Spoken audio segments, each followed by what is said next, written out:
Hello, it's Judith here with this week's video, and today I'm going to talk about fear of driving.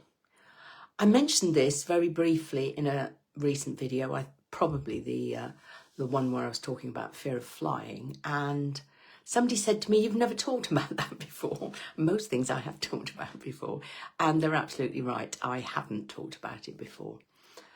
So who does it affect, or what is the issue? It isn't, as you might think, those that should be wearing a P on their car who've just learnt how to drive and are learning, often by making mistakes. They, in my experience, are often overly confident. So I've seen people for whom where they can drive is very significant. So they have their known routes, the things that they do on a regular basis. It may be going to work, it may be going to the shops, maybe taking the kids to school, maybe going to visit a relative. So there are certain routes that they can do, and they're experienced with them, they're familiar with them, they're comfortable, but anything else is scary. I worked with somebody else who had a sort of, a ring outside of which she would not go. So it was based upon the town she lived in, and she would go a certain distance to the outskirts, but beyond that, no. In some cases, with a fear of driving, I'm just working with people who've lost confidence. Maybe they've been involved in some kind of incident. Maybe they have not been driving a lot. I think that happened after COVID, where people, we weren't going anywhere, were we?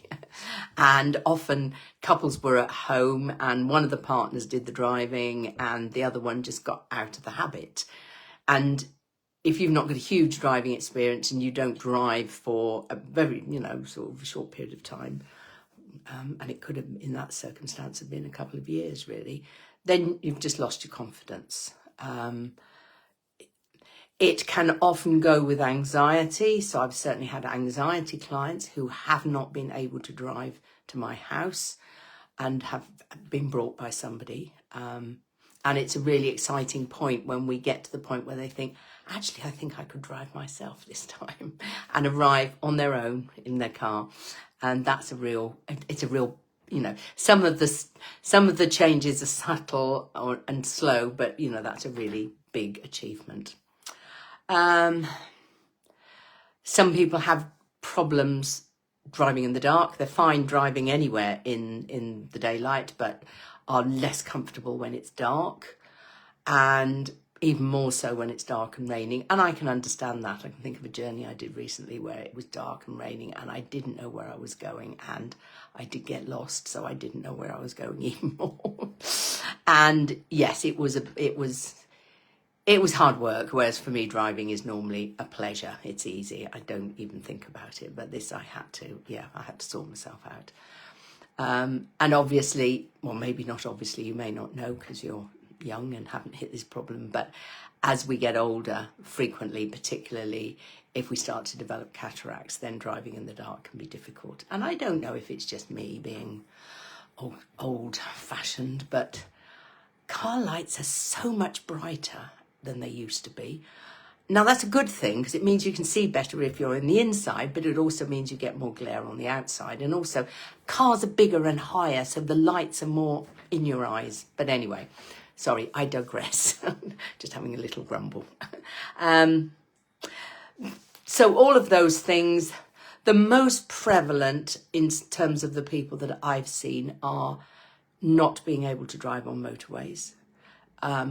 And sometimes not being able to drive on A roads as well, or dual carriageways, shall I say.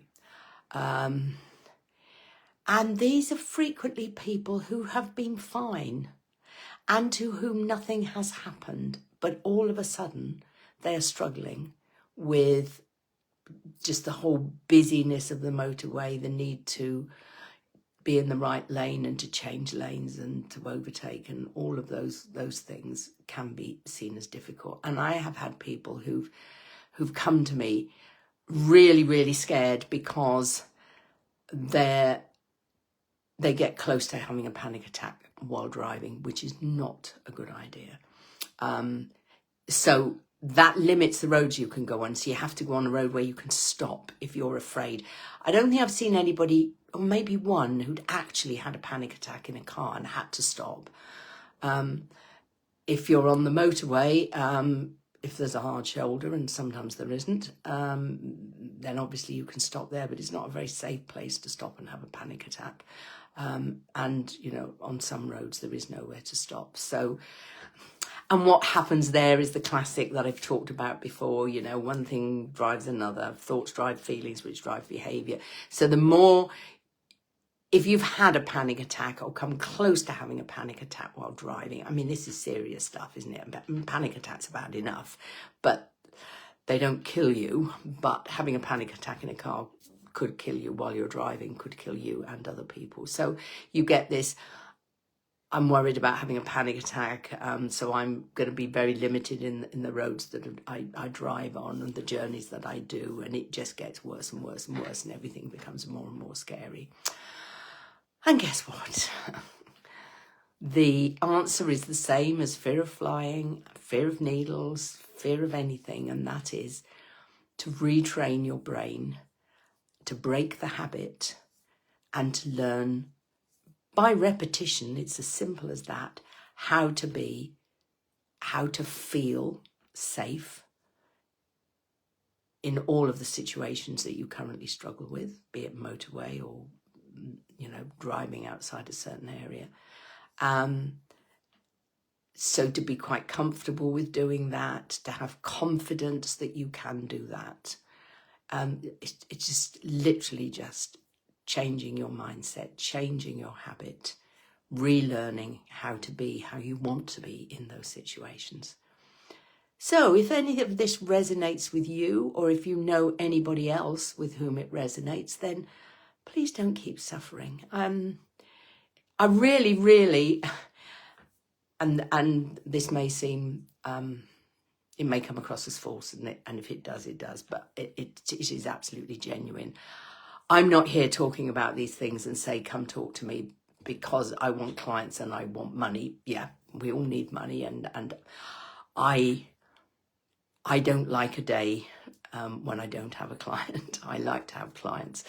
But most of all, overriding all of that is, why keep suffering?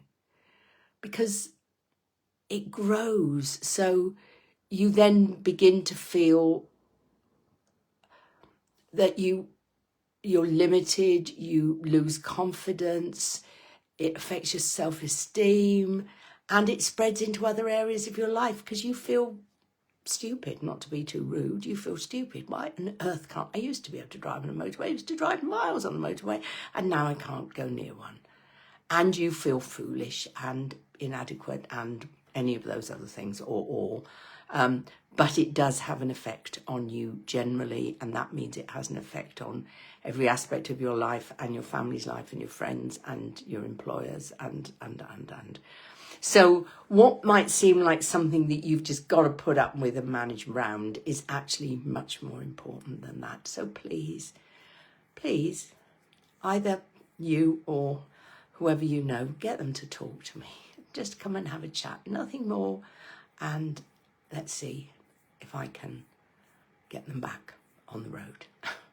I ought to be like the AA or the RAC. I'll get you back on the road.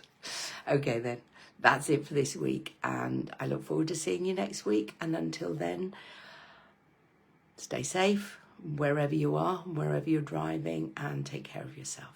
Bye.